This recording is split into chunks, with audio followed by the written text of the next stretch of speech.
O grito ecoou pelos corredores do Hospital de Santa Maria, em Lisboa, como um lamento de fado rasgado pela saudade. Você me traiu, Mariana. Como pôde esconder isso de mim? A voz de Sofia, a enfermeira de plantão noturno, tremia não de raiva, mas de uma dor que cortava mais fundo que qualquer bisturi. Seus olhos castanhos, sempre tão cheios de ternura ao cuidar dos pacientes, agora transbordavam lágrimas que pingavam no piso de azulejos frios, aqueles mesmos azulejos que testemunhavam gerações de sofrimentos e curas na alma lisboeta. Do outro lado da porta entreaberta da sala de médicos, a doutora Inês, com as mãos ainda enluvadas de látex manchadas pelo suor de uma cirurgia de emergência, congelou. Seu coração, que batia ritmado como o compasso de uma morna madeirense, parou por um instante. Traição? Esconder o quê? A acusação veio como um vendaval do Tejo, varrendo os alicerces frágeis da confiança que elas haviam construído nos últimos meses, entre turnos exaustivos e olhares roubados nas pausas para café. Era uma noite de outono chuvosa em 2025, quando Lisboa se vestia de névoa e as luzes dos bondes amarelos cortavam a escuridão como veias de esperança. O hospital, erguido no coração de Benfica, pulsava com a urgência da vida, gemidos de dor misturados ao bip incessante dos monitores, o cheiro de desinfetante entrelaçado ao aroma distante de pastéis de nata vindos da cantina. Sofia e Inês haviam-se conhecido ali há 6 meses, numa daquelas emergências que testam o limite humano. Uma idosa, vítima de um atropelamento na Avenida da Liberdade, chegara com o peito aberto como uma ferida na cidade eterna. Inês, a cirurgiã cardiovascular de 32 anos, com cabelos negros cacheados presos num coque apressado e uma determinação forjada nas ruas íngremes de Alfama, liderara a operação. Sofia, 28 anos, enfermeira de terapia intensiva nascida no Alentejo, com pele morena marcada pelo sol das planícies e mãos calejadas de anos cuidando de rebanhos antes de migrar para a capital, fora a âncora ao lado da maca, injetando calmantes e murmurando rezas à Virgem de Fátima. Naquele momento, sob as luzes fluorescentes, seus olhares se cruzaram pela primeira vez. Não era amor à primeira vista, como nas baladas românticas de Amália Rodrigues, mas uma faísca de reconhecimento. Duas mulheres que carregavam o peso invisível de serem quem eram numa sociedade ainda sussurrando julgamentos atrás das portas de carvalho entalhado. Inês, filha de um professor de literatura na Universidade de Coimbra, crescera entre livros de Fernando Pessoa e as tardes quentes no Douro, onde o vinho tinto curava as bochechas e os segredos. Ela havia saído do armário aos 20, após um romance conturbado com uma colega de residência em Porto, mas o estigma da medicina, onde a perfeição é lei, a fizera erguer muralhas. Sofia, por sua vez, viera do interior com o sonho de curar, mas o Alentejo conservador ensinara a esconder seu coração, um amor juvenil por uma prima, silenciado por olhares de desaprovação nas festas de São João. Em Lisboa, a cidade das 7 colinas, elas encontraram refúgio uma na outra. Os dias seguintes àquela cirurgia foram de cumplicidade sutil. Turnos sobrepostos viraram pretextos para conversas. Inês contava sobre as vindimas em família, onde o ar cheirava a uvas maduras e risadas ecoavam pelas vinhas. Sofia compartilhava histórias das noites alentejanas, com o céu estrelado como um manto de veludo e o som distante de cantos polifónicos. Elas riam juntas da burocracia hospitalar, que as prendia como as redes de pesca em Sagres. Aos poucos, os toques acidentais, uma mão no ombro ao passar o bisturi, um sussurro de obrigada após um turno exaustivo, floresceram em jantares roubados em tascas escondidas no bairro Alto, onde o fado se lamentava baixinho e o vinho verde aquecia as veias. Mas naquela noite fatídica, tudo desmoronou. Sofia rompera na sala de Inês após ouvir um boato sussurrado por uma auxiliar. Inês estaria saindo com o Dr. Miguel, o residente charmoso de ortopedia, visto saindo do hospital de braço dado com ela na semana anterior. Eu vi as fotos no grupo do WhatsApp do staff, gritar a Sofia, o telefone tremendo em sua mão. Vocês dois, rindo na esplanada do Chiado, como se nada mais importasse. Inês, ainda ofegante da cirurgia, negou veementemente, mas o cansaço atraiu. Ela hesitara, lembrando-se do jantar inocente com Miguel, um amigo gay que a ajudara a planejar uma surpresa para Sofia, um fim de semana em Sintra, com piquenique sob as névoas dos palácios. Mas as palavras saíram erradas, entrecortadas pelo pager que bipava insistentemente. Foi só um jantar de trabalho, Sofia. Você está exagerando. Exagerando? Aquela palavra foi o estopim. Para Sofia, criada num mundo onde a lealdade era o pão diário dos campos alentejanos, era como uma faca cravada no peito. Ela saiu correndo pelos corredores, ignorando os chamados de Inês, e trancou-se no vestiário, onde o choro veio em soluços que ecoavam como o lamento de uma fadista no rocio. Inês, por sua vez, afundou-se na cadeira, o peso da mal-entendido caindo sobre ela como a chuva torrencial lá fora. Como explicar que Miguel era apenas um aliado, um irmão de armas na luta contra o preconceito no hospital? Como contar que a surpresa era para reacender o fogo que o estresse dos turnos havia abafado? Os dias que se seguiram foram de silêncio cortante, mais doloroso que qualquer ferida aberta. No hospital, elas se evitavam como fantasmas nas sombras das arcadas manuelinas. Sofia atendia pacientes com um sorriso mecânico, mas seus olhos, outrora brilhantes como o sol de Évora, agora carregavam a poeira da decepção.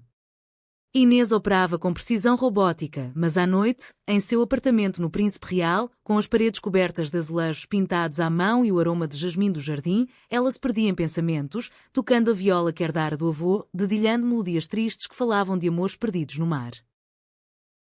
A distância crescia como era selvagem nas ruínas de Belém. Sofia pediu transferência para o turno da manhã, alegando razões pessoais, e Inês, orgulhosa como uma rainha de fado, não protestou.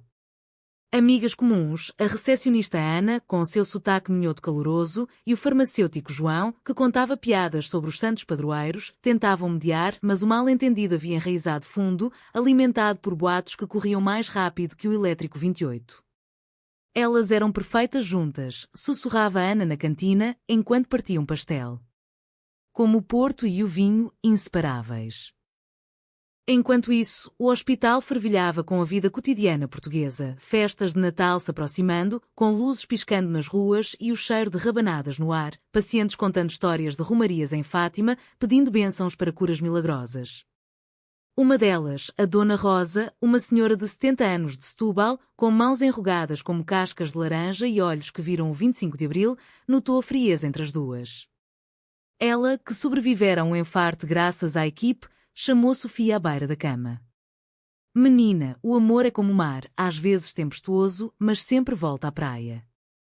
Não deixe o mal-entendido afogar o que o coração sabe nadar. Palavras sábias, mas o orgulho é um vinho forte que embriaga. Sofia mergulhou no trabalho, voluntariando-se para horas extras, cuidando de uma criança com leucemia cujos desenhos de palácios de contos de fadas enfeitavam as paredes do quarto. Inês, por sua vez, isolou-se em cirurgias complexas, salvando vidas mas perdendo pedaços da sua. Numa noite de insomnia, ela caminhou pelas margens do Tejo, onde as águas refletiam as luzes do 25 de Abril, e pensou em como Lisboa, com sua melancolia poética, curava feridas antigas através da arte de sobreviver. A ferida do mal-entendido sangrava devagar, mas o hospital, como um organismo vivo, tecia fios invisíveis para uni-las novamente. 2 semanas após o confronto, uma emergência coletiva abalou Santa Maria, um acidente de autocarro na ponte 25 de Abril, trazendo uma onda de feridos com ossos fraturados, hemorragias internas e almas em pânico. O caos reinava, sirenes uivando como lobos no cais do Sodré, paramédicos correndo com macas, o ar carregado de iodo do rio misturado ao cheiro metálico de sangue. Inês foi chamada para a sala de trauma, onde o Dr. Miguel, seu aliado improvável, já coordenava o triage. Inês, precisamos de ti aqui, gritou ele, os olhos cansados mas firmes. Ela assentiu, engolindo nó na garganta. Era hora de provar que o profissionalismo português, forjado em terremotos e revoluções, superava dramas pessoais. Sofia, no andar de cima, preparava infusões e monitorava sinais vitais, suas mãos ágeis como as de uma tecelã lentejana fiando lã sob a lua. Quando o primeiro paciente crítico subiu, um jovem pai de família com perfuração pulmonar, ela o estabilizou com a precisão de quem crescer ajudando partos de ovelhas nas herdades. Mas o destino, caprichoso como o fado, entrelaçou seus caminhos. O paciente precisava de cirurgia imediata e Inês desceu para avaliar.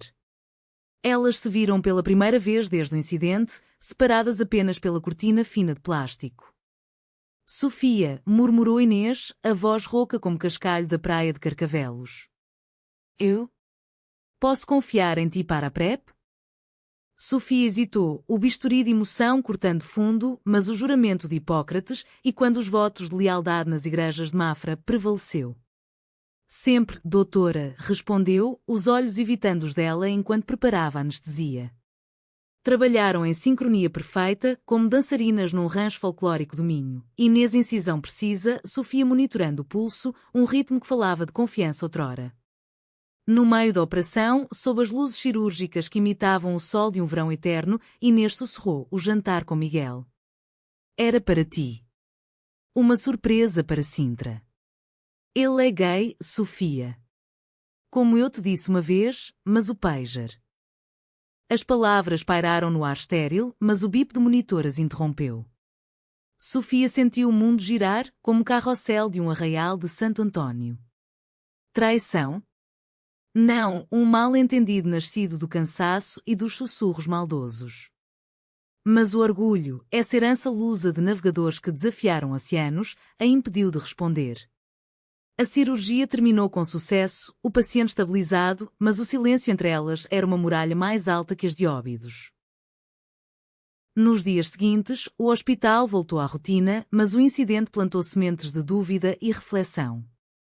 Sofia começou a questionar suas reações. Fora o medo de perder Inês, enraizado nas rejeições do passado, que a fizera explodir? Ela passeou pelo mercado da Ribeira, comprando queijos de azeitão e azeitonas pretas, conversando com vendedoras que contavam fofocas como se fossem versos de poesia camoniana. O amor, minha querida, é como o bacalhau, tem de ser dessalgado com paciência, disse uma, piscando. Inspirada, Sofia escreveu uma carta à moda antiga, em papel pautado com o cheiro de lavanda do Alentejo, mas rasgou-a, temendo vulnerabilidade. Inês, mergulhada em leituras noturnas de Sofia de Melbreiner, poetisa que cantava o mar como amante, decidiu agir. Ela convidou Miguel para um café no Martim da Arcada, o café histórico onde Pessoa sonhava heteronimos. Conta-me tudo sobre relacionamentos que sobrevivem a tempestades, pediu. Miguel, com seu humor transmontano afiado, riu. É como fazer ginginha, um shot de honestidade, 2 de perdão e serve quente. Ele a encorajou a confrontar, lembrando que em Portugal, onde a revolução dos escravos florescera de um gesto simples, o amor merecia o mesmo. A oportunidade veio numa rotação conjunta, uma campanha de vacinação contra a gripe no bairro de Graça, onde as ruas de Lajedo ecoavam com o tilintar de sinos da igreja e o aroma de sardinhas assadas. Elas administravam doses lado a lado, sob um céu azul que Lisboa guardava para dias de redenção. Uma idosa, vacinada por Sofia, virou-se para Inês. Vocês duas têm a luz de São Vicente nos olhos. Não a apaguem por bobagens.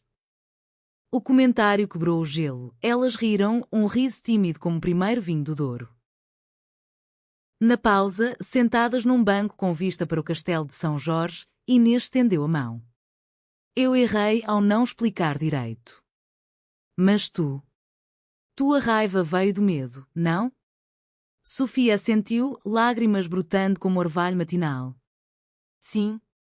Medo de ser só mais uma sombra no teu mundo perfeito. Elas se abraçaram ali, sob o sol que dourava as colinas, sentindo o pulso da cidade, tráfego de elétricos, gaivotas gritando segredos ao Tejo, como batida de seus corações sincronizados. Mas o verdadeiro teste viria. Rumores no hospital persistiam. Uma nova enfermeira, a atraente Carla de Braga, flertava abertamente com Inês durante as rodadas. Sofia viu uma mensagem no telefone esquecido de Inês. Adoraria jantar contigo, sem interrupções, e o pânico reacendeu. Era de Carla, mas Inês, distraída, não vira. A dúvida corroeu novamente, levando Sofia a uma decisão impulsiva, pedir folga e voltar ao Alentejo por uma semana, para clarear ideias, como disse a Ana. Inês, ao descobrir, sentiu o chão sumir como num fado de Maria João Pires. Ela cancelou cirurgias, dirigiu pela A2 sob chuva fina, chegando a Évora ao entardecer, onde as planícies se estendiam como um tapete bordado de sobreiros. Encontrou Sofia na casa da família, ajudando a mãe a preparar ensopado de borrego, o ar cheio de alecrim e memórias. Eu vim buscar o que é nosso, disse Inês, a voz firme como granito alentejano. Não há mal-entendidos que o cuidado não cure. Naquela noite, sob um céu cravejado de estrelas que pareciam olhos de antepassados, elas conversaram até o amanhecer. Sofia confessou seus medos, Inês, a pressão de ser a doutora perfeita. O abraço que se seguiu foi de cura, não paixão carnal, mas uma conexão profunda, tecida de respeito e vulnerabilidade, como as rendas de bilros nas feiras de Vila do Conde. De volta a Lisboa, o relacionamento renasceu mais forte, mas o destino reservava uma provação maior. O renascimento do amor entre Inês e Sofia era como o despertar da primavera no Gerês, tímido, mas cheio de promessas verdes. Elas voltaram ao hospital de mãos dadas em segredo, trocando olhares que diziam mais que palavras, como os versos codificados nas cartas de amor de Bocage. Turnos se tornaram danças coordenadas, Inês operando, Sofia assistindo, suas presenças uma âncora no mar de incertezas médicas. Nos fins de semana, escapavam para caminhadas no Parque Eduardo VII, onde os pavões exibiam caudas iridescentes e o horizonte da cidade se curvava como um abraço. Inês ensinava Sofia a apreciar o vinho do Dão, provando taças em adegas escondidas no Inoteca de Santos, enquanto Sofia levava Inês às festas de Morna no Cais Sodré, onde vozes cabo-verdianas misturadas ao fado criavam uma sinfonia de almas errantes. A sociedade portuguesa, com sua mistura de catolicismo devoto e progressismo pós-Carnation, ainda lançava sombras. No hospital, sussurros sobre as duas circulavam nas salas de descanso, mas elas encontravam força em comunidades online de mulheres LGBTQ+, em Lisboa, grupos que se reuniam no Mix, Festival de Cinema Quer, debatendo filmes como A Última Vez que Vi Macau com taças de moscatel. Dona Rosa, a paciente de Setúbal, tornou-se confidente. Meu marido e eu brigamos por ciúmes bobos durante a ditadura. Sobrevivemos porque o amor é maior que os fantasmas. Mas o conflito maior se aproximava, disfarçado de rotina. Uma auditoria interna revelou irregularidades nos registros de medicamentos, faltas inexplicáveis de analgésicos opioides, que poderiam apontar para roubo ou erro sistémico. Inês, como chefe de equipe, foi interrogada pela administração, liderada pelo diretor conservador, Dr. Almeida, um homem de bigode grisalho e sotaque beirão que via o hospital como seu feudo. Doutora Inês, sua proximidade com a enfermeira Sofia. Poderia explicar lapsos? Testemunhas viram discussões acaloradas. A acusação era velada, mas cortante, insinuando que o relacionamento delas distraía do dever ou, pior, facilitava desvios. Inês negou furiosamente, mas o dano estava feito. Sofia, ao ouvir, sentiu o pânico subir como baile, memórias do Alentejo, onde mulheres como elas eram tópico de escândalo nas tabernas. Eles vão nos separar, sussurrou ela numa noite chuvosa, aninhada no sofá de Inês, com o som da chuva batendo nas janelas como lágrimas de saudade. A tensão escalou quando Carla, a enfermeira nova, foi promovida a supervisora de plantão, supervisionando Sofia diretamente. Carla, com seu charme minhotano e ambição afiada como queijo de picante, via em Inês uma mentora, e talvez mais. Ela convidou Inês para um almoço profissional no Time Out Market, onde aromas de bifanas e mariscos se misturavam ao burburinho turístico. Inês aceitou, inocentemente, para discutir protocolos, mas Sofia, vendo uma foto postada nas redes do hospital, reviveu o mal-entendido inicial. Desta vez, porém, não explodiu. Em vez disso, guardou silêncio, deixando a dúvida fermentar como vinho azedo.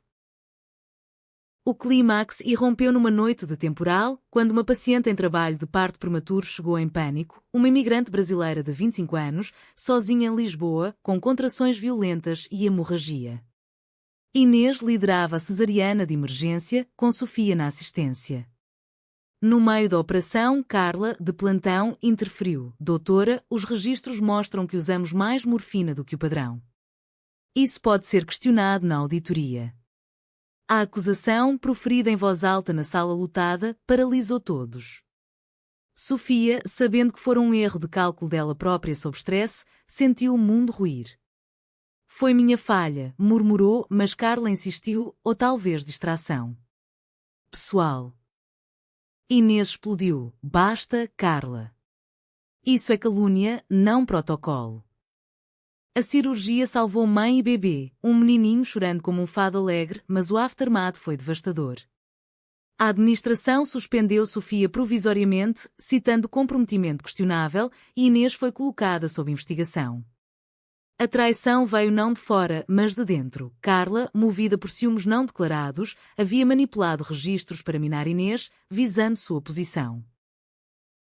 Sofia, demitida em espírito, fugiu para o Alentejo novamente, desta vez sozinha, vagando pelas planícies onde o vento sussurrava antigas canções de camponeses. Eu causei isso, pensou, ajoelhada na capela rural de sua infância, rezando a São Brás por proteção. Inês, em Lisboa, confrontou Carla numa reunião tensa. Por quê? Inveja? Ou medo do que não entende?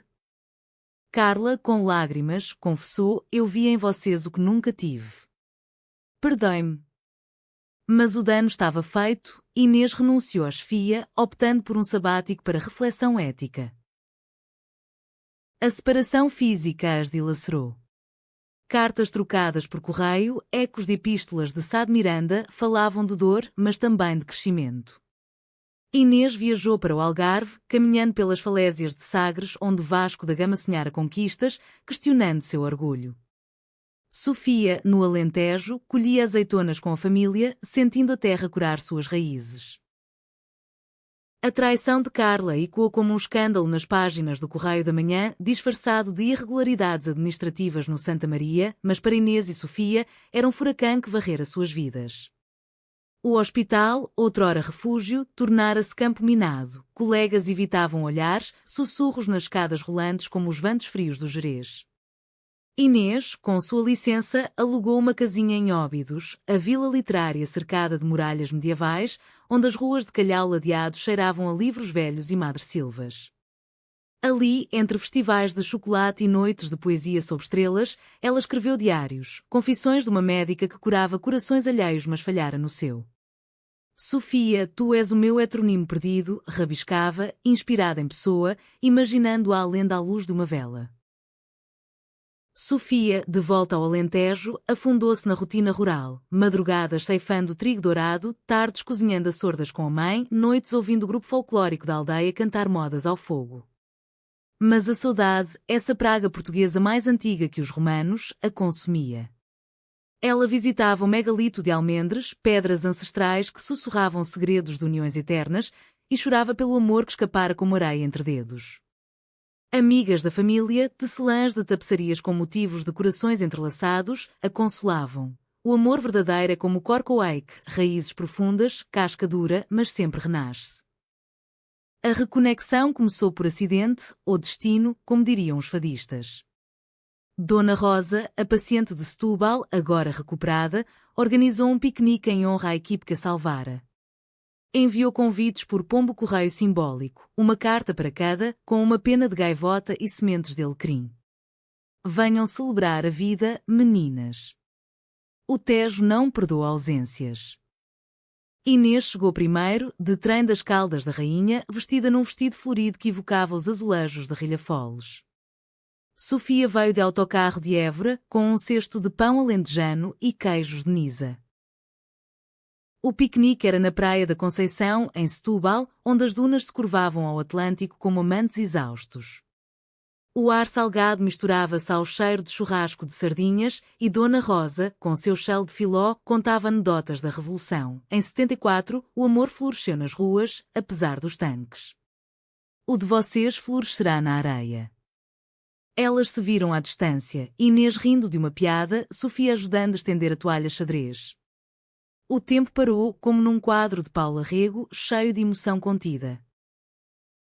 Aproximaram-se devagar, como ondas lambendo a costa. Tu estás radiante, disse Inês, tocando levemente o braço de Sofia, sentindo o calor da pele morena como sol de agosto. E tu, como uma rainha de fado, respondeu Sofia, os olhos brilhando com lágrimas não derramadas. Sentaram-se juntas, longe do grupo, os pés na água fria que mordiscava como lembranças. Ali, sob o céu que se tingia de laranja, desabafaram, Inês sobre a traição de Carla, que se revelara uma ferida de insegurança, não malícia. Sofia sobre o medo de ser a outro numa narrativa onde as mulheres como elas ainda lutavam por finais felizes. Eu pensei que te havia perdido para sempre, confessou Sofia, traçando padrões na areia, corações entrelaçados com asas de gaivota. Inês pegou sua mão, nunca. O cuidado mútuo é nossa bússola, como os navegadores de Sagres. Elas selaram a paz com um beijo casto, salgado pelo mar, um gesto de ternura que falava de futuro, não passado. Dona Rosa, observando de longe, ergueu uma taça de moscatel, às curas que vêm do coração. De volta a Lisboa, elas reconstruíram devagar. Inês aceitou um cargo em uma clínica comunitária no Martim Muniz, atendendo imigrantes com empatia cultural, ucranianos aprendendo fado, africanos partilhando griots. Sofia, reintegrada após a auditoria provar inocência, Carla demitida, com pedido de desculpas público, liderou workshops de saúde mental para staff LGBTQ+, inspirada em grupos como a ILGA Portugal. Juntas, adotaram um ritual, domingos no Lisboa Factory, passeando por galerias de street art que gritavam liberdades, parando para café no Copenhagen Coffee Lab, onde o aroma de grãos torrados misturava-se a conversas profundas. Mas o humanismo da história residia na lição. O amor, em Portugal, não é posse, mas partilha, como o pão santo nas festas de Corpus Christi. Elas voluntariaram-se para uma campanha de apoio a vítimas de violência doméstica, testemunhando histórias que espelhavam suas próprias, mulheres escondendo amores por medo de julgamento. Numa sessão, uma jovem de Faro confidenciou: "Vocês me dão esperança. Como o sol após a chuva no Algarve." Inês e Sofia, de mãos dadas sob a mesa, sentiram o ciclo completar-se, de mal entendida farol. O equilíbrio reconquistado era frágil como cristal de Valadares, mas Inês e Sofia o poliam com paciência quotidiana. O inverno de 2025 trouxe geadas precoces a Lisboa, cobrindo os parques de Mirador da Senhora do Monte com um manto branco que contrastava com as luzes natalinas piscando como estrelas caídas. Elas decoraram o apartamento de Inês com ramos de azevinho colhidos em Sintra, finalmente, o piquenique adiado, pendurando bolas de vidro que refletiam suas silhuetas entrelaçadas. A consoada foi passada na casa da mãe de Sofia, em Évora, uma mesa farta de bacalhau à brás, rabanadas encharcadas em mel e filhós crocantes, onde a família, inicialmente reservada, aqueceu ao ver o brilho nos olhos da filha. "Bem-vinda, Inês", disse a mãe, servindo vinho de reguengos com um aceno tímido e quando a aceitação lenta mas genuína do interior português. No hospital, a dinâmica mudara. A administração, envergonhada pelo escândalo, implementou treinamentos de diversidade, com Inês como palestrante convidada. Ela falava de cuidado holístico, tecendo analogias com a tapeçaria da história lusa, como os descobrimentos uniram mundos, o amor une corações, além de gênero, origem ou dúvida. Sofia, ao seu lado em sessões, compartilhava histórias alentejanas de resiliência, como as mulheres que fiavam redes durante secas, transformando escassez em abundância. Carla, redimida em parte, enviou flores de camélias de Braga, símbolo de gratidão no Minho, e as três trocaram um café conciliador no Versalhes, onde pastéis de Belém derretiam na boca como perdões doces. O verdadeiro alto trancou-se numa manhã de março, quando o sol filtrava através das ameias do castelo de São Jorge, anunciando o Festival das Janeiras Tardias. Uma chamada urgente, um terremoto de 5.2 na costa do Algarve, ondas secundárias atingindo Faro, trazendo vítimas para o Santa Maria. Entre elas, uma menina de 12 anos, Ana, soterrada em ruínas de uma casa de pescadores, com fratura exposta e pulmão perfurado. Inês operou, mãos firmes como âncoras, mas o caso era crítico, complicações de infecção pós-trauma. Sofia, na UTI, velava a menina noite adentro, cantando baixinho modas alentejanas para acalmá-la, enquanto o monitor bipava como um relógio impiedoso. A família de Ana, pai viúvo, com tatuagens de redes de pesca e olhos inchados de noites insones, implorava milagres à Senhora da Piedade. "Salvem-na, por favor. Ela é tudo o que me resta após o mar levar a mãe." Inês e Sofia, unidas no desafio, viram o caso como espelho de seu amor, frágil, mas tenaz. Horas viraram dias, antibióticos falhavam, febre subia como maré alta. Numa deliberação noturna, na capela do hospital com vitrais coloridos como os de Tomar, elas rezaram juntas, não por dogma, mas por conexão humana. "Se perdermos Ana, perdemos um pedaço de nós", sussurrou Sofia, a cabeça no ombro de Inês. O turning point veio de um insight de Inês, uma terapia experimental com anticorpos derivados de pesquisas em Coimbra, testada em modelos animais inspirados na fauna do Parque Natural da Ria Formosa. Com aprovação ética relâmpago, injetaram o soro. Ana estabilizou ao amanhecer o primeiro sorriso fraco como o brotar de flores nos pomares do Mondego. A família chorou em abraços coletivos, oferecendo conchas do Algarve como talismãs. Vocês são anjos com sotaques, disse o pai, beijando suas mãos. O episódio fortaleceu-as, mas revelou rachaduras. O stress reacendeu inseguranças. Sofia, exausta, questionou: e se um dia o hospital nos esperar de novo? Como Ana, soterrados por circunstâncias. Inês, tocando a viola, compôs uma melodia simples. Então cavamos para fora, como mineiros do Aljustrel. Juntas, elas viajaram para o Douro no feriado da Páscoa, alugando um barco rabelo entre vinhedos em socalcos, provando vinhos de 20 anos que contavam histórias de paciência. Ali, sob o céu violeta, prometeram apoio mútuo, não posse, mas parceria, como as Irmandades de São João em Évora. De volta, o verão trouxe leveza, festas de Santo António no Bairro Alto, onde sardinha assada sujava dedos e manjericos perfumavam o ar, com marchas que cantavam amores impossíveis virando possíveis. Elas dançaram, rindo de tropeços, sentindo o pulso da cidade como batida de seus corações. O outono retornou a Lisboa com folhas avermelhadas dançando nas calçadas de basalto do Chiado, como confetes de um carnaval melancólico. Inês e Sofia, agora inseparáveis como o Tejo e a sua foz, planejavam o futuro com a serenidade de quem sobreviver a tormentas. O mal-entendido inicial, outrora uma ferida aberta, cicatrizar em lição. O amor, na tradição portuguesa, não é conto de fadas sem espinhos, mas epopeia de resiliência, tecida de fios de saudade e esperança. Elas inscreveram-se num curso de terapia de casal na Associação ILGA, não por crise, mas por prevenção, sessões onde riam de metáforas com vinhos do Alentejo, aprendendo a navegar ciúmes como marinheiros de restinga. No hospital, promoções vieram. Inês como diretora de cardiologia, Sofia como coordenadora de enfermagem em saúde comunitária. Juntas, lançaram um programa Corações Abertos, oferecendo check-UPS gratuitos em bairros marginais como da Jamaica, onde imigrantes de Angola e Brasil encontravam eco em suas histórias de aceitação. Uma sessão notável, uma adolescente trans de Cabo Verde, com olhos temerosos como mar revolto, confidenciou: vocês provam que o amor cura mais que remédios. Elas a abraçaram, sentindo o legado circular de suas próprias dores a faróis para outros. O clímax humanitário veio no Natal de 2025, durante uma nevasca rara que paralisou a cidade, como nos velhos contos de Eça de Queiroz. O Santa Maria encheu-se de sem-teto resgatados das ruas geladas do Rocio, com pneumonia e hipotermia testando limites. Inês operou um homem idoso, ex-soldado da África, cujo coração fraquejava como as muralhas de Elvas. Sofia cuidou de uma mãe com 3 filhos, aquecendo-os com cobertores tecidos por voluntárias minhota.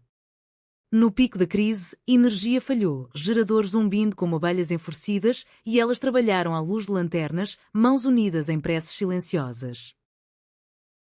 No meio do caos, um momento de graça. O bebê Ana, agora saudável, trouxe a família para visitar, carregando um presépio artesanal de cortiça algarvia.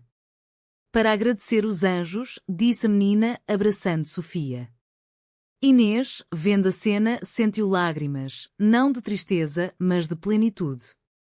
Mais tarde, na pausa, elas subiram ao terraço do hospital, neve caindo suave como plumas de cisnes no Mondego. Nós sobrevivemos a mal-entendidos, traições, terremotos, disse Inês, o fôlego formando nuvens. O que mais o destino pode jogar? Sofia sorriu, traçando um coração na neve acumulada, nada que o nosso cuidado não derreta. Elas se beijaram sob o manto branco, um beijo de igualdade e ternura, e quando os amores quietos das poetisas de Coimbra. O futuro se desdobrava, planos de adoção, talvez, ou uma casa em Cascais com jardim de jasmins, viagens ao Brasil para raízes de Sofia, ou à Madeira para fado havaiano com Inês. O final não era de fogos, mas de brasa constante, humanista, como Portugal, uma nação de exploradores que voltavam ao lar para contar histórias, curando-se mutuamente. Anos depois, velhas como Dona Rosa, elas contariam sua saga em rodas de amigos, com vinho tinto e fado ao fundo, de distância à união, provando que o verdadeiro cuidado é o bálsamo da alma. E assim, em Lisboa Eterna, seu amor floresceu, um hino silencioso à resiliência lusa.